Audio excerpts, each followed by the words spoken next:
Salut mesdames et messieurs, bienvenue à la troisième édition de Songo Event, cet événement qui fait la promotion de la fraternité, de la paix, de l'amitié entre les peuples. Vous êtes en train de nous suivre en direct du site de Voice Photos. Vous êtes donc les privilégiés de cet événement, un événement qui vous rassemble et qui vous ressemble. En effet, aujourd'hui nous sommes le 20 juin 2021. Le monde entier célèbre la journée internationale du réfugié.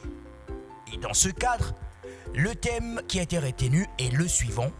Ensemble, on se soigne, on apprend, on rayonne. Alors, on rayonne donc ensemble ici sur ce plateau. Et nous également, à notre niveau, pour le compte de Songo Event 3, nous avons décidé de dédier cette troisième édition aux réfugiés du monde entier. Et c'est la raison pour laquelle j'ai reçu ces deux artistes sur ce plateau avec qui nous allons parler de l'impact des arts sur l'inclusion des réfugiés en République démocratique du Congo. Alors, j'ai le privilège de recevoir ici un artiste, humoriste, parolier, musicien centrafricain et il s'appelle Jean-Pierre Yakité, à qui j'ai dit bonjour. Bonjour monsieur. Voilà, il n'est pas seul, il est accompagné d'un artiste musicien congolais et lui, il s'appelle Maxel Mouya, à qui je redis bonjour. Bonjour Andy. Voilà, c'est donc avec eux que nous allons développer les thèmes qui a été retenu pour Songo Event 3, à savoir l'impact des arts sur l'inclusion des réfugiés en République démocratique du Congo. Alors je me tourne directement vers monsieur Jean-Pierre Yakité. Alors vous êtes d'origine centrafricaine, vous êtes réfugié et vous êtes ici en République démocratique du Congo depuis 2013 et j'insiste que vous êtes parolier, humoriste et musicien. Alors comment est-ce que vous appréhendez le thème qui a été retenu sur le plan international en ce qui concerne cette journée internationale du réfugié? Merci monsieur. Par rapport au thème retenu au niveau international, moi je retiens comme mot-clé ensemble. Les autres mots là gravitent seulement autour de ça. Vous savez que même Dieu, aussi puissant qu'il est, avait créé le monde en disant créons. Il a créé l'homme aussi en disant « créons l'homme à notre image ». Ça veut dire que le mot « ensemble » est un mot très capital pour l'humanité. Et quand nous venons maintenant dans la société des hommes, vous voyez que même les grands pays ils se regroupent dans un ensemble pour mieux travailler, pour mieux échanger et avancer. Les pays d'Afrique aussi ne sont pas en reste. Nous sommes regroupés aussi dans un ensemble. Ouais, donc le thème retenu est vraiment bien fait. Ouais. Voilà, le thème retenu est bien fait, le thème symbolise l'unité et voilà, c'est ce que monsieur Jean-Pierre Yakité nous a dit. Alors je vais maintenant me tourner vers ma droite pour rejoindre l'artiste musicien congolais Maxel Mouya. Alors vous êtes invité sur ce plateau pour parler du thème qui a été retenu dans le cadre de Songo Event 3, à savoir l'impact des arts sur l'inclusion des réfugiés en République démocratique du Congo. Alors en tant qu'artiste musicien, on sait très bien que vous avez l'habitude de composer vos textes de musique sur l'humanité, sur l'unité, voilà, sur tout ce qu'il y a de bien pour les humains. Alors je voudrais savoir si seulement vous faites aussi allusion aux réfugiés ou encore si vous avez déjà été impliqué dans un projet artistique qui a trait aux réfugiés. Bon, je m'en vais commencer d'abord avec les thèmes. Donc, on a dit l'impact des arts sur l'inclusion des réfugiés en RDC. En fait, concernant les arts, je devais d'abord parler des arts en tant qu'artiste, en lien avec les réfugiés, en fait. D'après moi, d'après ce qu'on a appris aussi dans les arts, on nous dit que les arts sont de moyens qui décrit, premièrement, un peuple, une culture, une religion, une société. Donc pour savoir mieux différencier une culture à une autre, une religion à une autre, on peut utiliser les œuvres d'art. Ce sont ces œuvres-là qui symbolisent les époques d'une société quelconque. Donc c'est que, d'après moi, un lien entre les arts, soit l'impact là qu'on cherche, entre les arts et le réfugié. En fait, sur l'inclusion en fait, des réfugiés dans mon pays, si je m'en vais plutôt, je vais dire que les arts jouent un accueil. Ouais, les arts jouent d'abord un rôle d'un accueil, en même temps aussi d'un apprentissage. Pour quelle raison? À travers les arts, ceux qui viennent chez nous, qui ne connaissent pas d'abord notre langue, ils peuvent apprendre au travers de nos œuvres. Par exemple, le théâtre, quand ça passe à la télé, il y a des petits enfants qui suivent, il y a des mamans qui suivent, et directement, ces réfugiés, ils apprennent la langue. À travers, je dirais, la musique, aussi, il y a la langue dedans. Il y a l'accoutrement, à travers aussi des films que nous regardons par-ci, par-là, voire même des pièces théâtrales qui se font dans des centres culturels par-ci, par-là. Bien sûr que les réfugiés peuvent venir directement et être enfermés dans leur camp avant qu'ils puissent connaître les couloirs, les coins pour aller se divertir, mais au moins, ils auront toujours ces moments-là d'aller à la rencontre de notre culture. Donc au même moment que nous transmettons notre culture à travers nos arts, c'est au même moment qu'eux aussi, parce que nous n'allons pas rester bras croisés dans notre coin, nous autochtones, on cherche aussi à connaître ils sont qui. Ah, gars, mais j'entends les gars là parler, mais c'est pas, ça c'est quelle langue ça? Non, c'est les Sango, non, c'est les Nyarwanda, non, c'est les Bambara, c'est les Yoruba ou les trucs. Mais, gars, j'entends rien dedans. Et les tout petits, ils commencent à se côtoyer avant leurs parents. Ah, petit, mais toi là, tout ça. Derrière aussi la culture, derrière la langue officielle qui peut nous réunir, ça peut être soit une langue francophone ou anglophone, par rapport aux études que nous avons tous faites, que ce soit les réfugiés, que ce soit nous les autochtones. Les tout petits là, ils peuvent se parler en français. Ils peuvent communiquer facilement. Et après avoir communiqué, l'autre là va lui dire que notre langue s'appelle telle langue. Ah, mais quand vous faites ça, et chez vous là, quand vous dansez là, ça s'appelle quoi? Donc c'est déjà une transmission entre des cultures, entre aussi différentes religions, mais qui se croisent autour des arts. Donc soit le théâtre, soit la musique, soit le film, soit un livre quelconque, que le petit là peut amener, et les réfugiés peuvent s'inclure facilement, peuvent intégrer la RDC facilement à travers nos arts là que nous faisons. Donc c'est un peu ça, ce que moi je peux donner en premier sur le thème. Donc l'impact des arts sur l'inclusion de réfugiés en RD Congo. Voilà, en parlant de l'inclusion des réfugiés en République démocratique du Congo, Monsieur Jean-Pierre Yakité, vous êtes ici depuis 2013. Alors je voudrais savoir si seulement vous avez pu découvrir l'hospitalité légendaire des Congolais dont on parle, votre terre d'accueil bien sûr, et en tant qu'artiste, est-ce que ça a été facile pour vous de pouvoir vous intégrer, vous faire accepter comme tel? Parlant de l'hospitalité, en tout cas, je dirais que c'est même plus que légendaire.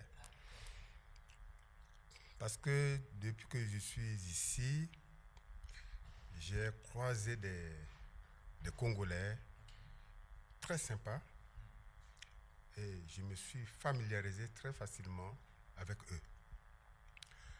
Et maintenant, par rapport à ma spécialité, je me suis intégré très facilement dans certains groupes, par exemple le groupe de VIA, là où j'ai appris les ABC du théâtre.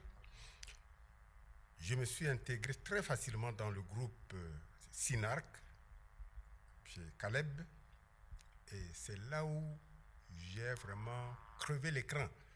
Parce que quand il a découvert mes qualités, il m'a donné la charge de former les nouveaux artistes, comédiens.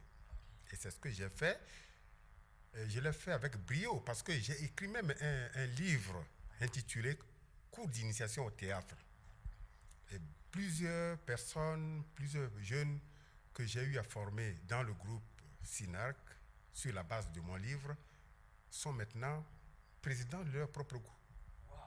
Et ils ont ouvert, ils mettent en ligne leur scène. Et ils vivent même de ça. Ils ne cessent de me remercier. Par rapport à l'art toujours, je me suis fait accepter par M. James Lukezo, qui est un des grands réalisateurs de films congolais. Et là où j'ai joué le rôle du roi dans le film Princesse Eka.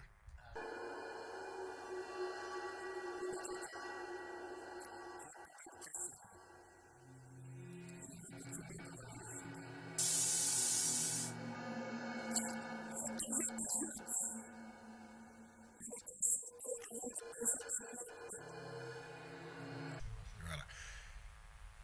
Je me suis fait aussi accepté par un des réalisateurs congolais, M. Didas, là où j'ai joué le film intitulé Pangiami.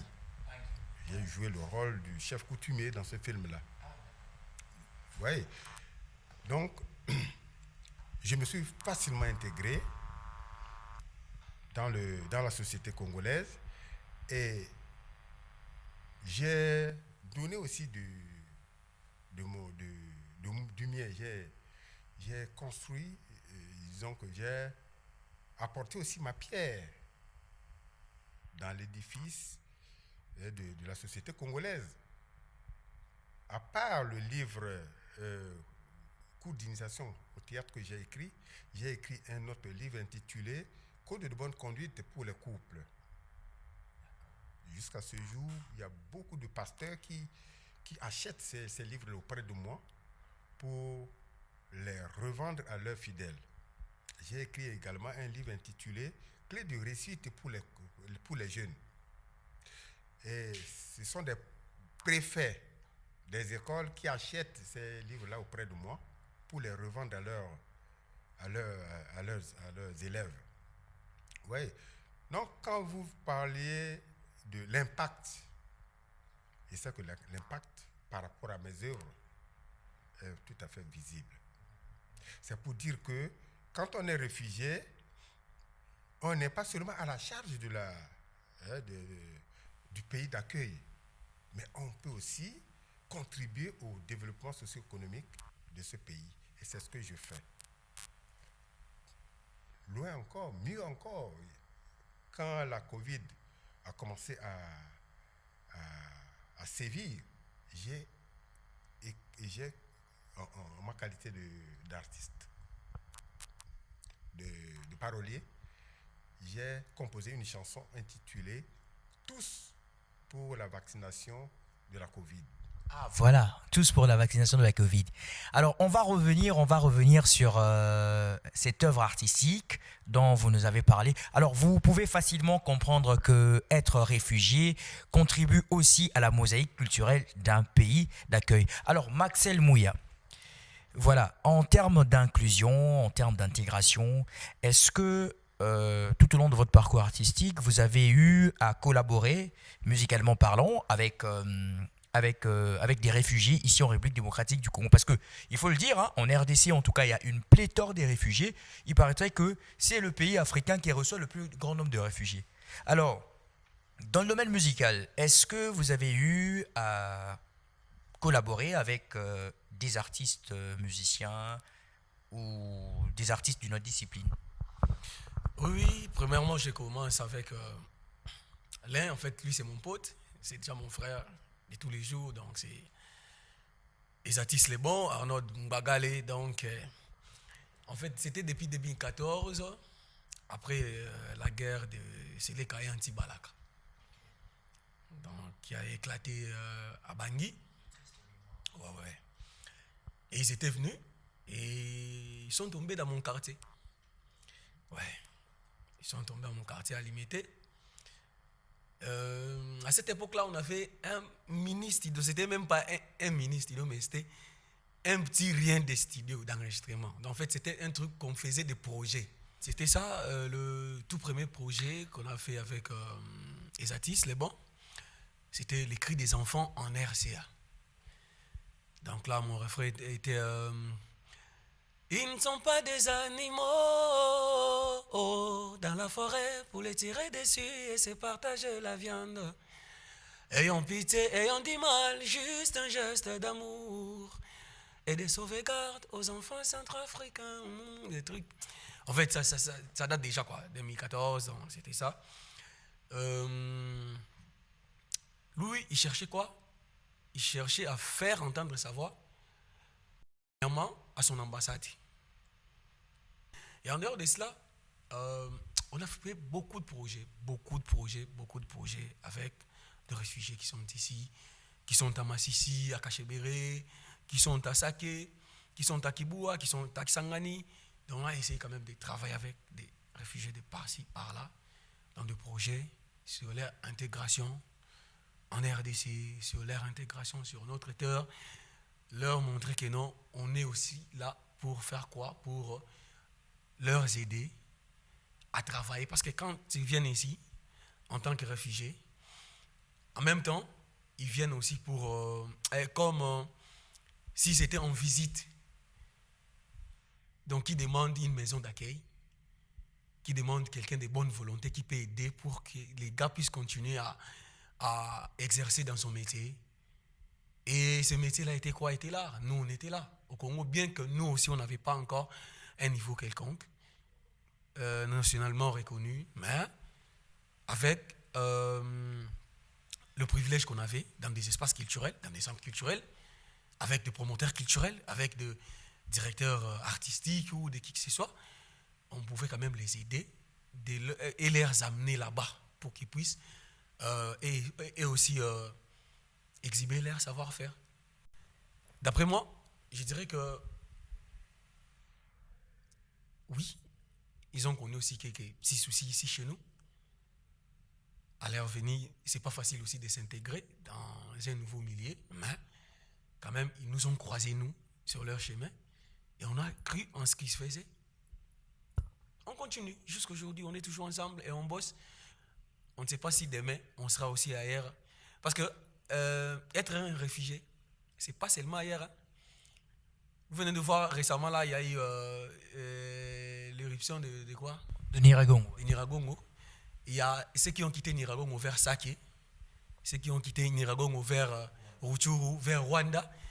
D'abord, quand quelqu'un quitte chez lui à Nyiragongo pour venir dans les territoires de Sake, mais c'est toujours en RDC. Mais là-bas, il se retrouve sans abri. Donc, il n'a pas quelqu'un qui peut l'accueillir. Mais au moins, il trouve aussi quelqu'un comme nous là, qui l'accueille aussi, qui lui dit que nos gars, prends d'abord la chaise, assieds-toi et mange d'abord ça. Ça s'appelle ça. Et les gars goûtent. C'est une nouvelle culture aussi qu'ils rencontrent. Donc c'est un peu ça. Voilà, dans le thème international tel que retenu pour le 20 juin, on dit, on se soigne, on apprend et on rayonne. Alors, on se soigne, oui, on est en pleine pandémie de la Covid-19. Et de ce fait, je vous prie d'écouter cette très belle chanson de M. Jean-Pierre Yakité, intitulée « Tous pour la vaccination contre le Covid-19 ». Tu nous as massacrés, hommes, femmes, enfants et vieux, sans distinction de race, de couleur et de classe sociale. Tu as provoqué la fermeture des écoles, des églises et des stades, les places poussières étaient fermées. Coronavirus, Covid-19,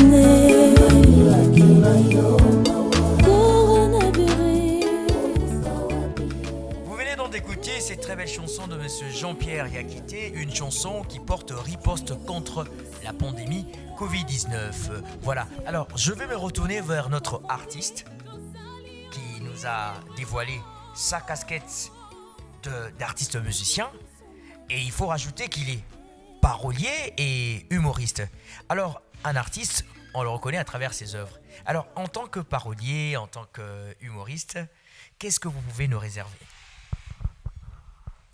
Bon, j'ai une déclamation intitulée « Le calvaire des femmes ».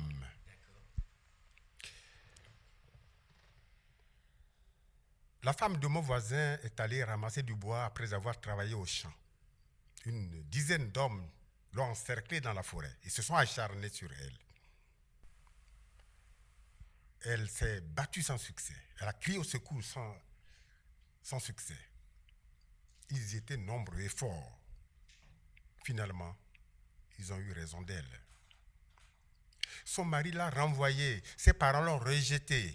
Les gens du village la montrent du doigt. Ses amis d'enfance se moquent d'elle. Partout, les gens lui lancent des colibés. Elle est dépassée par cet événement.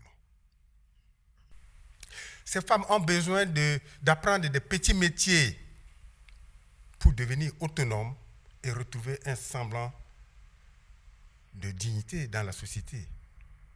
Elles ont enfin besoin que justice leur soit rendue en traquant et en faisant juger les auteurs de ces crimes odieux. Une expression africaine dit « Si vous avez rendu service à une seule personne en péril, vous avez rendu service à l'humanité tout entière. S'il vous plaît, venez en aide à ces femmes qui sont en train de vivre de l'enfer sur la terre.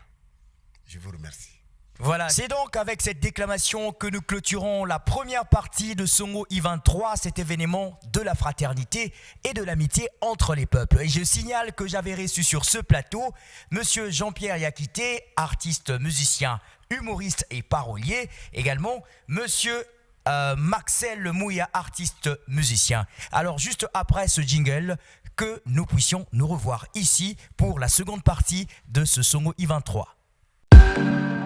Manzel, Mouya Mayoko Tele Kinshasa, Elenge, Crazy Elenge, Viti Chikwata Elenge, Elenge, Elenge. Chumani Alors mec Chula, je suis à la darpa décourager ma nuit. J'serai jeune en Ganda, Tokoti Sadia Boto bouger na fêtard. Tome ma ba bébé, ba shisha ba whisky ba club et tobae. Tempo esi e mati, ba chéri na flat et tokendo sa misère. Kinshasa Elenge, Kinango Elenge, Kinshasa ata courant eza teme ambiance a gogo. Kinshasa Elenge, Kinango Elenge, Kinshasa ata pembe na ba poubelle me tozo fete. Simbaye, Pinane, Simbaye, Pinane doucement. Simbaye, Pinane, Simbaye, Pinane doucement. Philippe Togué la puissance, John Malangue savait. Voilà, nous sommes de retour sur ce plateau pour le compte de la journée internationale du réfugié et je signale que le thème qui a été retenu pour 2021 c'est « Ensemble, on se soigne, on apprend et on rayonne ». Et de ce fait, Songo I23 a jeté également le dévolu sur les réfugiés en réservant une large part pour ces questions-là. Et c'est la raison pour laquelle le thème qui a été retenu pour la 3e édition de Songo I20 est l'impact des arts sur l'inclusion des réfugiés en République démocratique du Congo. Et c'est la raison pour laquelle nous avons 2 invités, une fois de plus, avec qui nous allons continuer à décortiquer cette question tellement cruciale pour cette journée internationale du réfugié. J'ai à ma gauche Monsieur Fabrice Dandedieu Boaboula-Boutima. Il est danseur et chorégraphe, ainsi que professeur de danse à l'Institut national des arts. Et à ma droite, j'ai Esatis Lebon, artiste slammer, d'origine centrafricaine, réfugié ici en République démocratique du Congo depuis 2013. Alors, Esatis Lebon, vous êtes slammer, ok, et vous êtes ici en République démocratique du Congo depuis 2013 en tant que réfugié. Alors, je voudrais savoir les difficultés que vous avez rencontrées pour vous intégrer dans la société congolaise et surtout dans le secteur culturel et artistique. Ben, écoutez, les difficultés n'en manquent pas dans tous les domaines de la vie. Et étant réfugié, il est bien vrai que j'ai rencontré beaucoup de difficultés pour m'intégrer en République démocratique du Congo. D'abord, la première difficulté, c'est la difficulté d'abord de parler la langue. Quand tu es arrivé directement, tu ne parles pas la langue et c'est déjà un réel problème.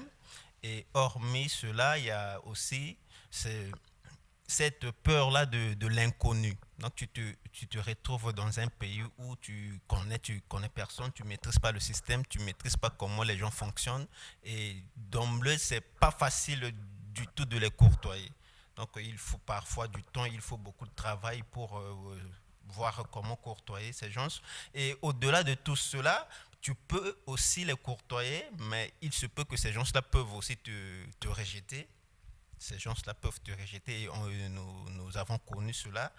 Et c'est un réel problème auquel les réfugiés se butent habituellement quand ils arrivent dans un pays. Et moi, je me suis buté aussi à ce problème. Mais heureusement pour moi, je dirais ainsi, heureusement pour moi, je suis un artiste et j'ai déjà l'art en moi. Et cet art m'a permis de me rencontrer facilement avec ceux aussi qui pratiquent cet art. Et à travers eux, j'ai pu m'intégrer facilement, sans difficulté. Et pourquoi, de quelle manière cela a été fait? C'est juste que je considère l'art comme un rendez-vous de donner et de recevoir. Donc, comme je me suis rencontré avec des artistes congolais, j'avais aussi quelque chose à leur donner et eux aussi ils attendaient de recevoir quelque chose de mon côté. Et cela a facilité mon intégration en République démocratique du Congo. Et voilà qu'aujourd'hui, je considère comme si je suis chez moi, je ne me considère plus comme réfugié. C'est que moi, dans ma tête, je ne suis pas réfugié, mais je suis un artiste et je me suis retrouvé dans un milieu où il y a des humains qui font ce que je fais, il y a des humains qui ont aussi l'envie de vivre, qui ont l'envie de me connaître, qui ont l'envie de bénéficier de ce que moi j'ai à leur proposer et en retour, moi aussi, je dois bénéficier de ce qu'ils ont à me proposer. Donc, c'est de cette façon-là que je me suis intégré et voilà, jusqu'à aujourd'hui, je suis là. Je suis artiste, entrepreneur culturel, j'entreprends ici, je réalise des projets avec des Congolais et avec d'autres personnes qui se trouvent aussi en République démocratique du Congo et ça va très bien. Voilà, il y a toujours des difficultés d'ordre général pour s'intégrer lorsque l'on est réfugié dans un pays d'accueil. Et là, alors je vais me tourner vers Monsieur Fabrice Dandedieu Boaboula-Boutima. Je signale que vous êtes professeur à l'Institut national des arts, vous êtes danseur et chorégraphe congolais et très impliqué en tout cas dans des projets artistiques en faveur des réfugiés. Alors, qu'est-ce que vous pourrez nous dire en ce qui concerne les difficultés que les réfugiés que vous côtoyez, que vous avez côtoyés, éprouvent pour arriver à s'intégrer dans une société quelconque lorsqu'ils sont dans leur pays d'accueil? Merci et merci à Yvan de m'avoir invité parce que moi j'étais surpris qu'il y ait des organisations qui s'intéressent aussi à la question des réfugiés. Moi, j'ai pris contact avec ce monde des réfugiés en 2014 lorsque j'ai été sélectionné comme chorégraphe et responsable du programme Refugees on the Move en RDC. C'est un programme qui consiste à organiser des ateliers de danse et de musique au sein des camps pour utiliser l'art de la danse, la musique, comme outil de résilience, mais aussi de construction d'une identité culturelle par rapport à tous ces problèmes-là d'intégration. Et donc, j'ai eu la chance de travailler avec des réfugiés maliens au Burkina Faso, dans les camps de Metao. Mais pendant plus de 4 ans, j'ai vraiment œuvré ici au Congo. Et j'ai travaillé avec les réfugiés centrafricains. Donc, tout à l'heure, on a vu des amis centrafricains ici. Et c'était dans les camps de Molé, dans les camps de Inké. Vous avez entendu, quand notre ami a parlé, il a tout de suite évoqué la question de la langue. Ça veut dire que le tout premier problème, c'est l'aspect culturel. Vous venez avec vos habitudes, vous venez avec vos comportements, vous venez avec votre langue, vous venez avec vos chansons, vous venez avec vos danses, mais ce n'est pas ce que nous on danse ici, ce n'est pas ce que nous on chante ici. Ce que vous mangez, ce n'est pas ce que nous on mange ici. Donc, c'est une difficulté majeure, mais souvent les gens ne font pas attention. Et nous, grâce à ces programmes-là, initiés par African Artists for Development, qui est une fondation basée en France, on a découvert, parce que j'ai travaillé avec plus de 5000 réfugiés finalement, de manière directe, parce que un camp de réfugiés, c'est une moyenne de 16 000 personnes pour le Congo. Et donc, j'ai découvert que à travers l'art, à travers la culture, on pouvait travailler pour faciliter cette intégration-là. Et donc, un réfugié arrive, je parle sous réserve des rapports de l'UNHCR, il arrive pour peut-être une mission de 2 ou 3 ans, mais finalement, il fait 17 ans dans un camp de réfugiés. Et quand on a fait 17 ans, on a besoin de faire la pêche, on a besoin de faire l'élevage, on a besoin de faire les champs, l'agriculture. Et tout ça, ça crée des conflits parce que vous allez utiliser ma terre, alors que vous êtes venu meuble réduit, vous avez fui la guerre chez vous. Après, il y a toutes les organisations internationales derrière l'UNHCR qui appuient en fait, la survie des réfugiés dans un camp. On les construit des écoles et parfois vous avez des villages voisins qui n'ont aucune école et donc ça crée aussi des conflits au sein des communautés. Et donc nous, on a essayé d'utiliser l'art et la culture, surtout la danse, pour développer cette cohésion, cette cohabitation pacifique, c'est vivre mieux ensemble entre les Congolais et les réfugiés centrafricains. Et les preuves sont là. Aujourd'hui, on a été même reconnu par beaucoup de réfugiés comme ambassadeur de l'espoir. Avec Congo Drama, ma compagnie, on vient de recevoir un trophée APA Award aux États-Unis qui nous a encore reconnu comme étant une compagnie engagée, une des meilleures compagnies de danse qui sait lier le social et la créativité artistique. Donc ça nous encourage et nous espérons continuer sur cette lancée-là. Un témoignage chiffré peut-être, dans les camps des Molé, on a travaillé avec beaucoup de réfugiés et on a trouvé que les taux de violence sexuelles et les violences conjugales étaient au-delà de 75%. Après 6 mois de travail dans ces camps-là, on a laissé les taux de violence à 16%. Donc ça veut dire que l'art, la culture peut reconstruire une personne, ça peut carrément réparer une personne et elle peut facilement s'intégrer. D'accord, merci Don de Dieu Fabrice, je vais revenir vers vous. Alors je me retourne vers Esatis Lebon, le slammer et l'entrepreneur culturel. Vous êtes slammer, je l'ai signalé tout au début. Alors je voudrais savoir si seulement votre statut de réfugié vous a servi de source d'inspiration pour vos textes de slam. Mais c'est une question tellement pertinente. Je commencerai d'abord à dire que c'est la société qui m'inspire déjà pour mes textes. Donc d'emblée, tout ce qui se passe dans la société, tout ce qui se passe autour de moi m'inspire déjà pour écrire mes textes. Et bien évidemment, cette situation du refuge aussi m'inspire autant pour écrire mes textes. Et c'est même dans cette même optique que j'avais écrit. Il y avait un moment donné, je me suis rendu compte de l'hospitalité que la RD Congo nous a offert. Quand je parle de nous, je parle de la communauté des réfugiés, de l'hospitalité que la RD Congo nous a offert, parce qu'on s'est rendu compte que la RDC est le pays en Afrique qui reçoit beaucoup plus des réfugiés et le pays qui peut garder aussi longtemps les réfugiés sans difficulté. Donc en partant de là, j'avais écrit un texte que j'ai essayé de parler de mes amours. Et quand je parle de mes amours dans ce texte, c'est que je fais allusion à la République démocratique du Congo et à la République centrafricaine. Donc, avant même de commencer, avant même de continuer, je vais quand même déclamer un extrait de ce texte avant de commencer, si vous me permettez bien. J'ai hâte en tout cas d'entendre ce texte. Je peux vous donner l'occasion de le déclamer. Ok, merci beaucoup.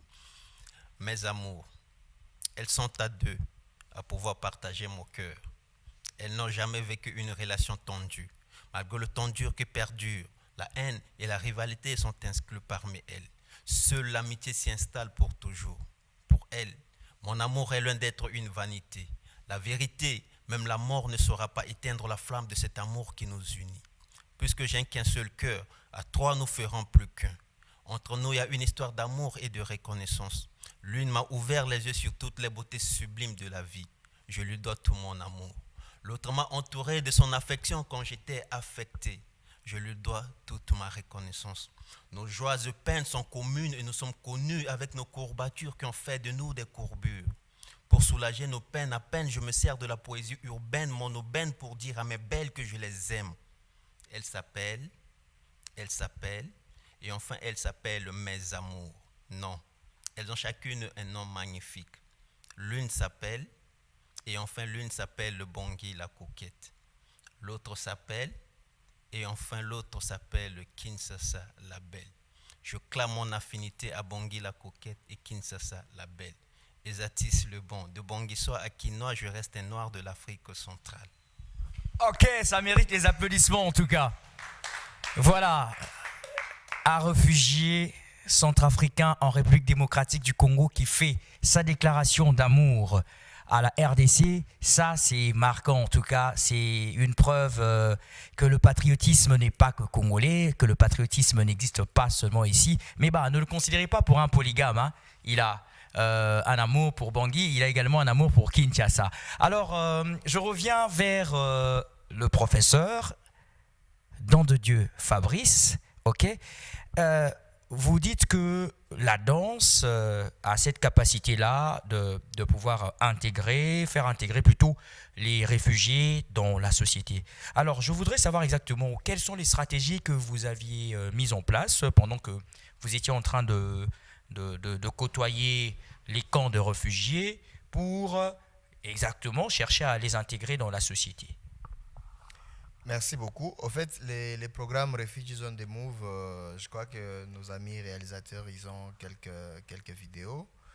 Vous savez, la danse a une force fédératrice naturelle.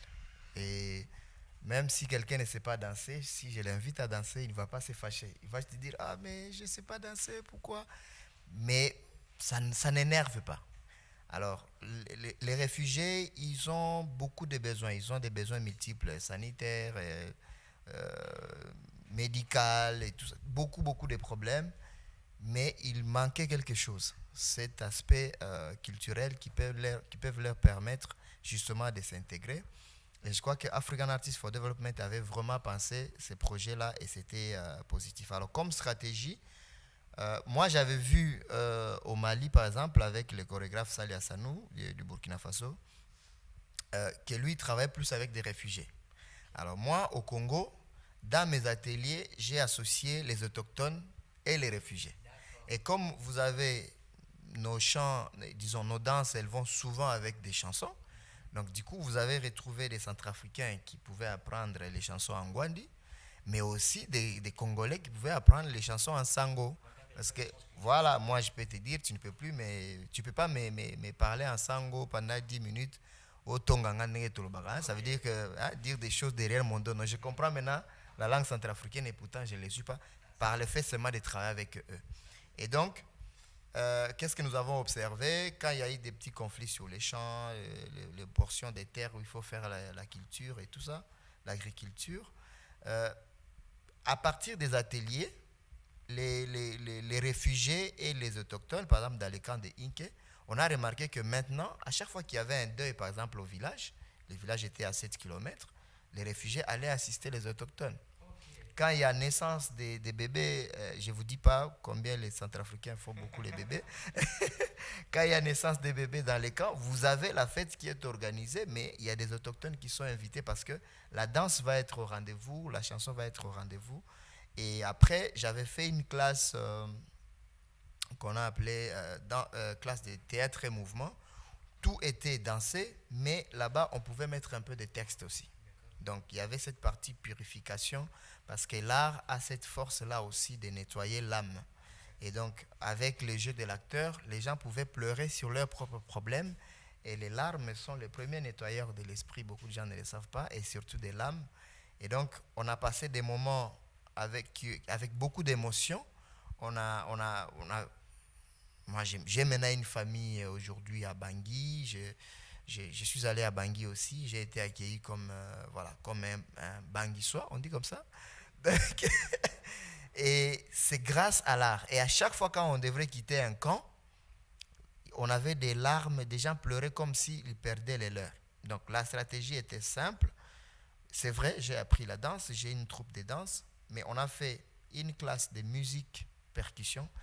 Dans cette classe-là, tous les réfugiés autochtones qui se sont intégrés apprenaient seulement à jouer au tam-tam.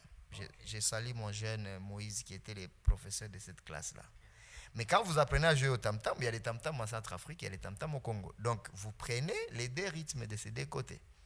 Il y a l'aspect intégration plus les chansons. Vous avez la classe de danse traditionnelle avec Maman Mena qui dirigeait cette classe-là. Quand vous faites les danses traditionnelles, patrimoniales, j'aime bien le terme, de la RCA, et vous faites celle de la RDC, mais la culture s'entrecroise aussi, et il y a mariage de culture. Après, on est allé chez les jeunes, il y avait une classe de danse contemporaine, il y avait une classe de danse majorette que Amour Lombi dirigeait, une de mes danseuses aussi, que je salue, et il y avait une autre classe de musique chorale, où on pouvait composer des chansons. J'ai voyagé avec Kojak Kosaka, moi comme professeur de musique pour la toute première fois, avec Abel et tout le monde là. Mais ils apprenaient vraiment des notions de base de la musique. Ça veut dire que c'est une formation professionnelle, animée par des professionnels, mais dédiée aux amateurs pour une cause en réalité psychosociale. Et donc, ils ont composé des chansons pour la paix. Et sur ces chansons-là, les gens pouvaient danser. Après, vous avez des rythmiques qui ont été composées par la classe de musique de percussion, qui créent des musiques, et nous, on pouvait danser là-dessus. Donc, c'était vraiment quelque chose de très, très magique. Et aujourd'hui, j'ai beaucoup du respect à toutes ces personnes-là réfugiées, parce que je me dis, après avoir discuté avec eux, demain, ça peut m'arriver aussi. D'ailleurs, sur la Terre, on est tous réfugiés. Aujourd'hui, on est en train de parler, mais le thème qui a été choisi, il est très fort. Nous, on a réussi à faire le peu de travail grâce à la danse, à soigner, mais aussi à vivre mieux avec nos frères réfugiés. Je crois que c'est un travail de tout le monde. Nous sommes en train de voir ce qui se passe à Goma avec le volcan. Donc les gens qui étaient tranquillement chez lui, il y a le volcan qui arrive, tu dois fuir et tu te retrouves réfugié, parfois même chez toi ou obligé de traverser les frontières. Donc la notion de réfugié aujourd'hui, elle devrait interpeller tout le monde, et nous devrions vraiment faire attention à ça. C'est pour ça que je n'ai pas hésité quand j'ai reçu l'invitation pour essayer d'échanger un tout petit peu sur mon expérience avec ma compagnie Congo Drama. Voilà, merci en tout cas, et je vais demander à nos invités respectifs de formuler deux vœux à l'occasion de cette journée internationale du réfugié que nous sommes en train de célébrer aujourd'hui, 20 juin 2021. Alors, Esatis Lebon, Banguissois et Quinois, ok. Quels sont les vœux que vous formulez pour ce qui est de cette journée internationale du réfugié? Mon vœu est que on peut se considérer les réfugiés comme des personnes à part entière, et qu'on peut se les intégrer partout où ils se trouvent, de leur prêter attention. Et aussi aux réfugiés, je leur dirais que ne nous considérons pas comme des vulnérables, comme on a l'habitude de le dire. Nous sommes des humains, ce sont des circonstances qui arrivent dans la vie, et personne n'est à l'abri de ces coups-là. Et quand une fois que tu te retrouves quelque part étant réfugié, tu dois faire de ton mieux pour te redonner toi-même l'espoir, et redonner aussi l'espoir à ceux qui t'entourent et qui veulent bien te soutenir, pour que cette personne-là puisse avoir la force de continuer à te soutenir. Donc c'est le vœu que je peux formuler pour cette journée internationale des réfugiés. Voilà, c'est noté et je reposerai la même question à Fabrice Nom de Dieu Boula-Moutima. Alors, dans le cadre de cette journée internationale du réfugié, je voudrais avoir vos impressions en tout cas. Et également des vœux à formuler naturellement. Merci. D'abord, bonne célébration à tous les réfugiés, y compris moi-même, parce que la notion du réfugié est au-delà de la zone géographique. Donc, on est tous soit réfugiés d'un problème, soit réfugiés d'un contexte familial qui vous bloque, soit réfugiés des... Donc, j'ai refusé de trop développer, mais je crois que les gens ont compris. Donc, bonne célébration à nous, chers humains. On est aujourd'hui réfugiés même parce que nous-mêmes, nous avons créé notre coronavirus. Donc, l'humain est toujours réfugié et aujourd'hui, c'est compliqué. Voilà. Alors, mon vœu, c'est... J'ai dit espoir toujours. Et je voulais demander à l'humanité tout entière, au lieu de dépenser beaucoup d'argent dans la fabrication des armes à destruction massive, s'ils peuvent nous dépenser plus d'argent en construisant des centres culturels qui sont des armes de construction massive. Merci beaucoup. Alors pour ce qui nous concerne, notre refuge, c'est Songo I-23. En tout cas, merci à nos invités. Je signale que j'avais reçu sur ce plateau Fabrice Nom de Dieu Boula-Moutima, professeur à l'Institut national des arts, danseur et chorégraphe, et il est de la République démocratique du Congo. Et j'avais également ici sur le même plateau Esatis Lebon, slameur et entrepreneur culturel centrafricain. Ainsi, Songo I-23 a été une réussite parce que nous avions eu des partenaires qui n'ont pas lésiné sur leurs moyens. Nos remerciements s'adressent à Voice for Tout, Force dans le geste, Boxar, Congo Drama et Award, le centre culturel qui nous fait grand en tout cas. C'est donc avec cette note finale que nous clôturons la 3e édition de Songo I-20. Merci d'avoir été de nôtres, en tout cas très prochainement pour la 4e édition. Ciao!